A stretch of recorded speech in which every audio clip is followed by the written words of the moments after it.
నమస్తే, welcome to GX9 news. తూర్పుగోదావరి జిల్లాలో కల్తీపాలు సేవించి నలుగురు మృతి చెందిన ఘటన తీవ్ర కలకలం రేపుతోంది.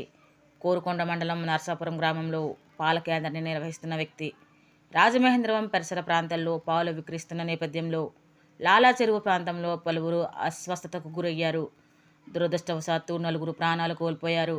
ఈ ఘటనపై ఐజీ జీవీజీ అశోక్ కుమార్ స్వయంగా రంగంలోకి దిగారు. జిల్లా కలెక్టర్ కీర్తి చేకూరి ఎస్పీడీ నరసింహ కిషోర్తో కలిసి పాల కేంద్రాన్ని పరిశీలించారు. ఐజీ మాట్లాడుతూ ఘటనపై సమగ్ర దర్యాప్తు జరుగుతోందని, ఎవ్వరూ ఆందోళన చెందాల్సిన అవసరం లేదని తెలిపారు. బాధిత కుటుంబాలకు తక్షణ వైద్య సహాయం అందిస్తామని, వెటర్నరీ మరియు ఆరోగ్య శాఖలు శాంపిల్స్ సేకరించాయని చెప్పారు. రిపోర్టులు వచ్చిన తర్వాత పూర్తి వివరాలు వెల్లడిస్తామని హామీ ఇచ్చారు.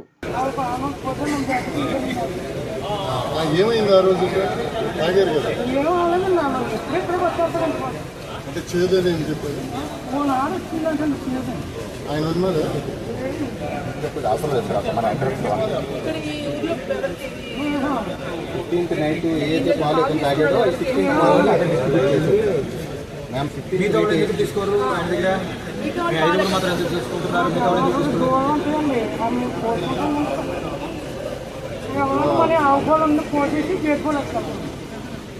మిగతా వాళ్ళు ఇంట్లో గేదెలు ఉన్నాయి, దానికోసం ఇంటి దగ్గర నుంచి తీసుకోరా?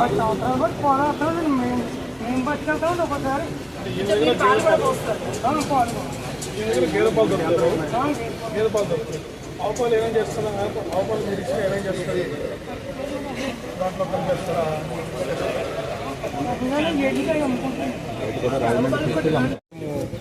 జరిగిన విషయంలో దర్యాప్తు ముమ్మరంగా జరుగుతూ ఉంది.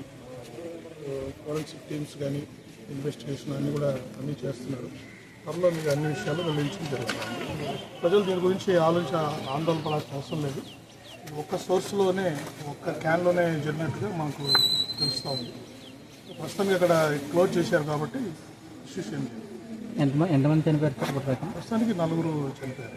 మిగతా వాళ్ళు హాస్పిటల్ ట్రీట్మెంట్ తీసుకుంటున్నారు. వాళ్ళు స్పెషాలిటీ హాస్పిటల్ పెట్టి అంటే నిందితుడు ఈ కార్యక్రమం ఎప్పటి నుంచి చేస్తున్నారు? అవన్నీ మీకు త్వరలో తెలియజేయడం జరుగుతుంది. డీటెయిల్స్